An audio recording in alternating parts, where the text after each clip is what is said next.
Good evening, New Jersey Devil fans, and welcome to The Trap. I'm your host, Bill Botch. On today's episode, we are going to dive into my top 5 bold predictions for the 2022-23 New Jersey Devils season. Mind you, bold, okay? These are crazy predictions, but if a couple things break our way, I do believe that these are possible. So let's have some fun with it. Ready? Okay, fellas, let's get it on! Bold prediction number 1. The Devils finish in the top 25%, top 8 teams in the league in goals against. That is right. The Devils last year finished 28th in the league with only 4 teams worse than them, surrendering 302 goals over the course of the year. It was brutal. This year, I believe the Devils will finish in the top 8 of the league. Last year, in order to finish in the top 8 of the league, you had to surrender 231 goals. So that is a 71 goal difference that the Devils would have to be making up from last year to this year. So you say, Bill, how is that going to happen? Well, first of all, Vitek Vanacek is going to be a big answer to that question. I think bringing Vanacek in, he's young. He's still trying to make a name for himself. He's still trying to prove that he can be a number 1 goalie. He is going to push Mackenzie Blackwood. Mackenzie Blackwood has obviously had a rough last 2 years. Last year in particular with the injury, he had a heel injury. He kind of had a little bit of a falling out with the franchise and upper management during the beginning of COVID. Then he had another he had a beef with the team over whether he should be playing or not with his injury. He's coming onto a contract season, and I think that Blackwood is going to have a little heat behind him, and Vanacek is going to push him to try to take over that crease. One or two things is going to happen. Either Blackwood's going to step up, and he's going to show that he can be the goalie that we think he can be, or Vanacek's going to take it. But either way, I think we have 2 solid options in net this year. For the first time in 3 years, we have a real goaltending tandem. And it's going to make a big difference.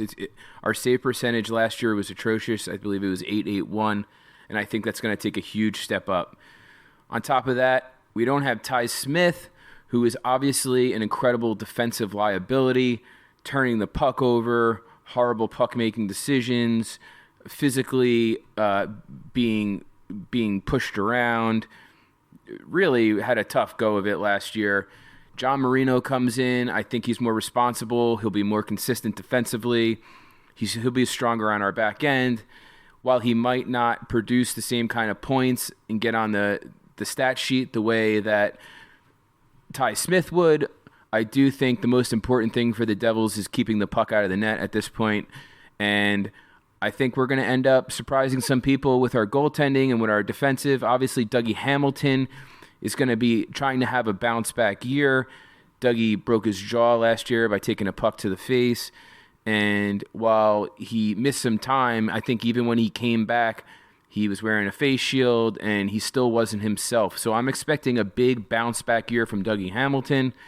I like the Devils defensively this year, and I think if we can jump into that top quarter of the league in goals against, it should propel us up the league standings.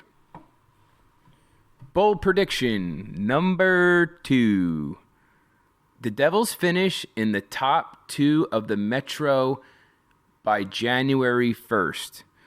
So coming out of Christmas and going into the new year, I think the Devils will end up in the 1st or 2nd place in the Metro Division. How is that, you say?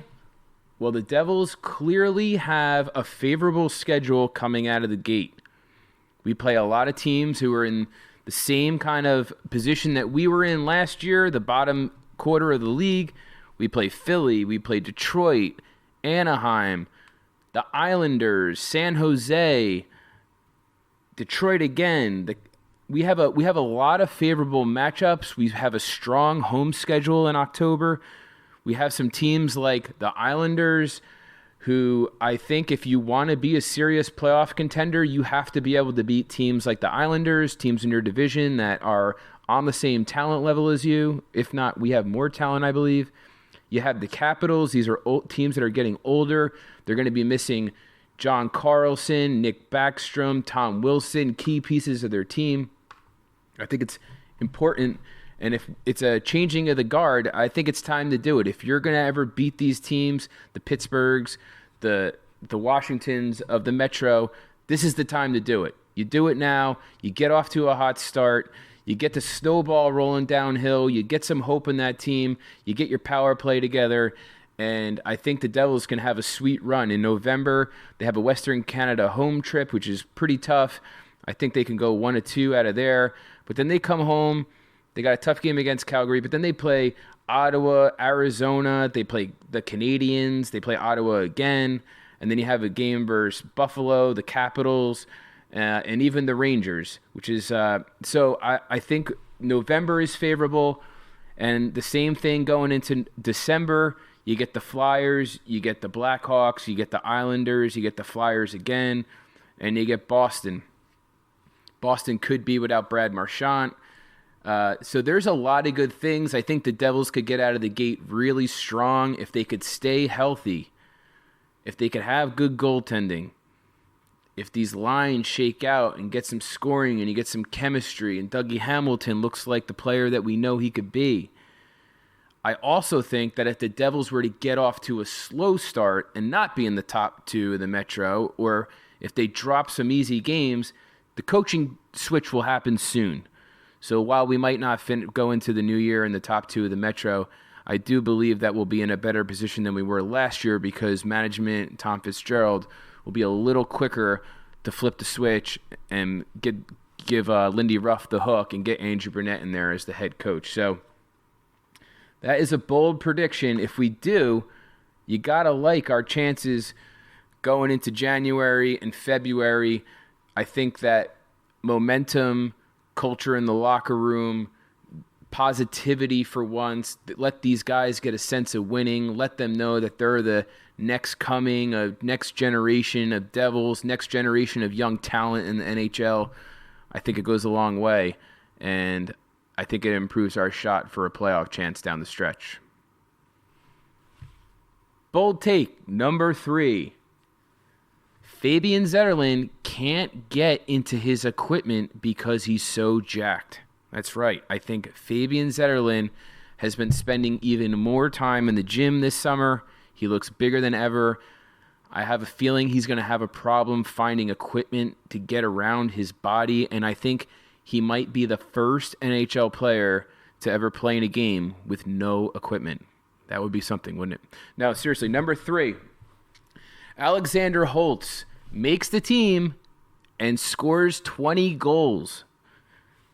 I know, he's had a rough go of it. He hasn't scored a goal yet. I think he's played in 9 NHL games, hasn't scored a goal yet. But if you've listened to this podcast before and if you've talked to people, the kid looks like he's in great shape. He's been training with Jesper and Philip Bratt over in Sweden. He looks like he's lost some weight. He looks stronger. He looks confident. The kid has an insane shot. If he can somehow have a great camp and work his way onto a line with Hischier or Hughes, especially Hughes, watch out. It could be a lot of fun. He loves to shoot from anywhere. It's really a thing of beauty, and Hughes will open up the ice for him, get him some looks, and if he starts scoring, I believe that's going to be a thing that his confidence is going to go through the roof, and it could be a trickle-down effect. The next thing you know, he could start stringing some goals together. I also believe that if he scores 20 goals, he's going to be in the Calder candidate conversation as well. So I like Alex Holtz going into camp. I can't wait to see what he's going to do. But if they put him on a top 2 line, I'm predicting 20 goals. That's a bold prediction too. I'm putting myself out there. I it's probably somewhere around 15, but I think he could put 20 in if he plays with Jack. Now, if they put him on the 3rd line, that could be a little more difficult. So hopefully he gets his chance of playing in the top 6 role. Number 4.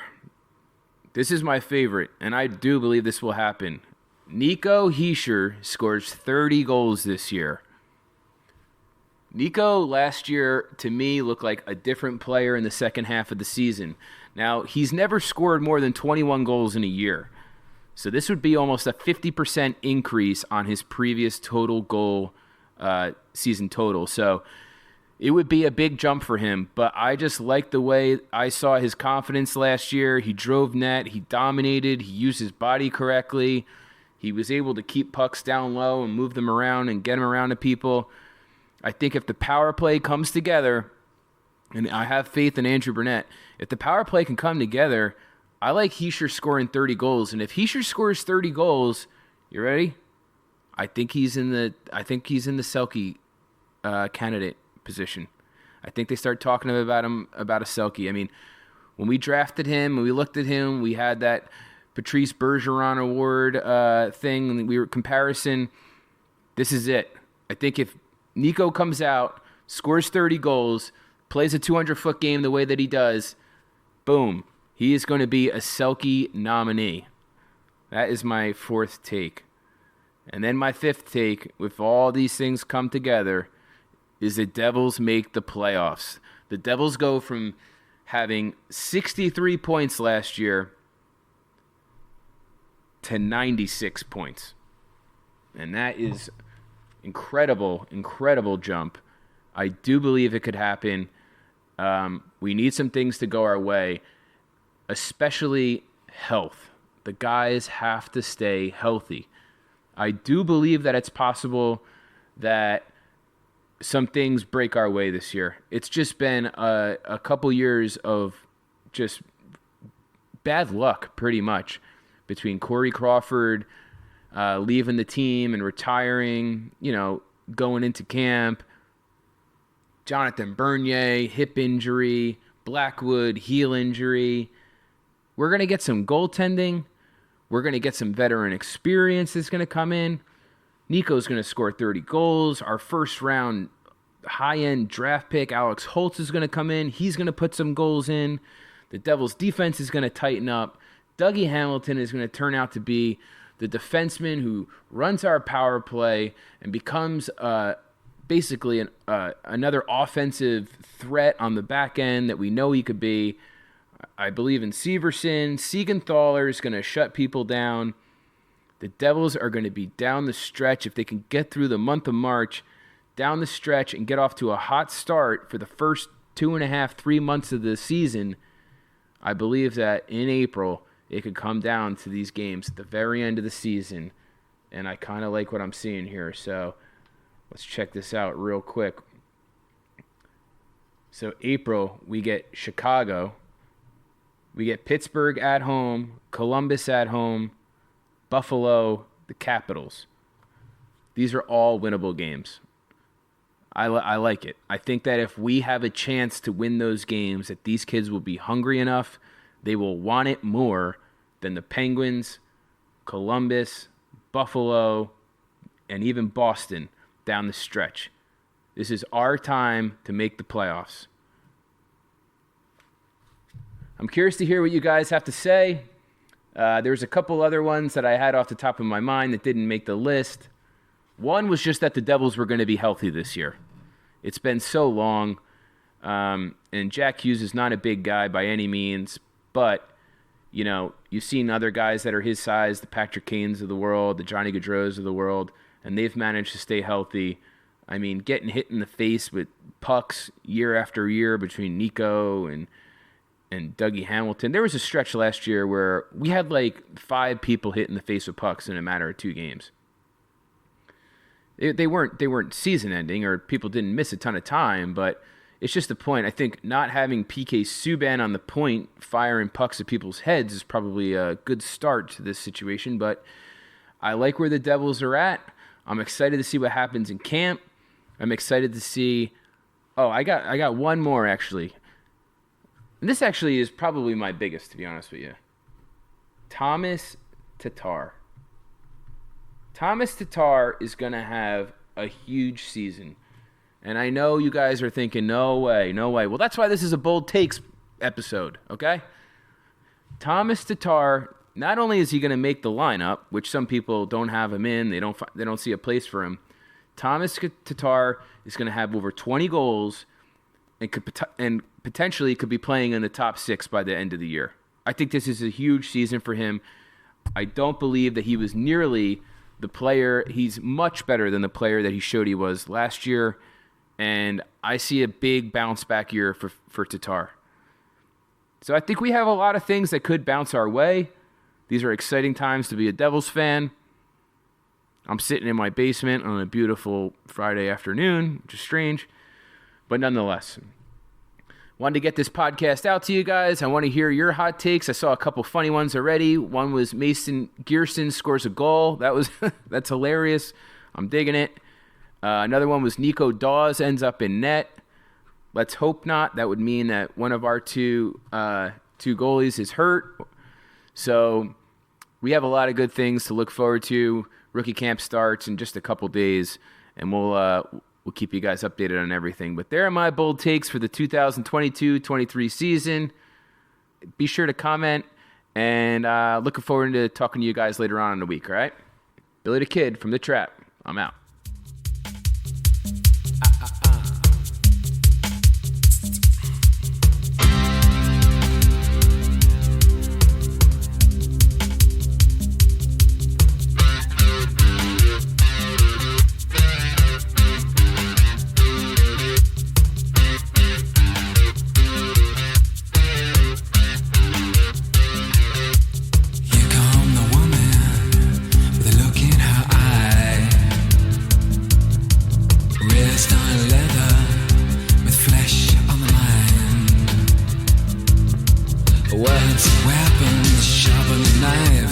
Makes you wonder how the other half died. Other half died.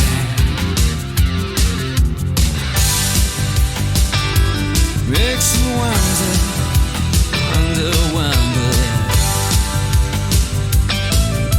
But here come the man with a look in his eye. It's fed on nothing but full of pride. Look at him go, look at him kick. Makes you wonder how the other half live.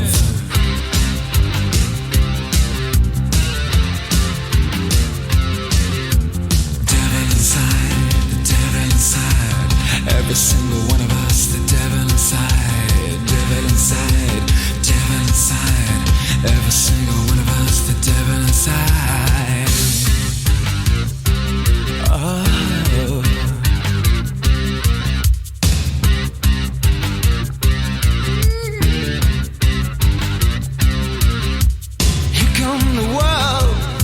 Look in its eye. Future uncertain, but certainly slight. Look at the faces, listen to the bells. It's hard to believe we need a place called hell. Place called hell. The devil inside, the devil inside. Every single one of us, the devil inside. Devil inside, the devil inside. Every single one of us, the devil inside. Ooh. Na, na, na, na.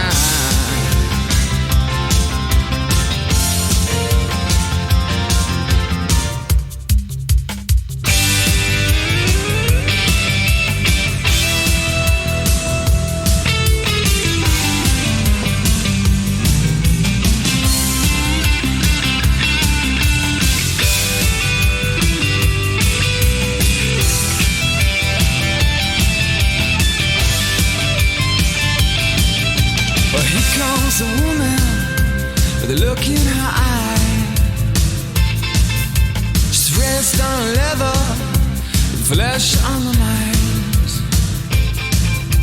Words and weapons, sharper than knives. Makes you wonder how the other half died.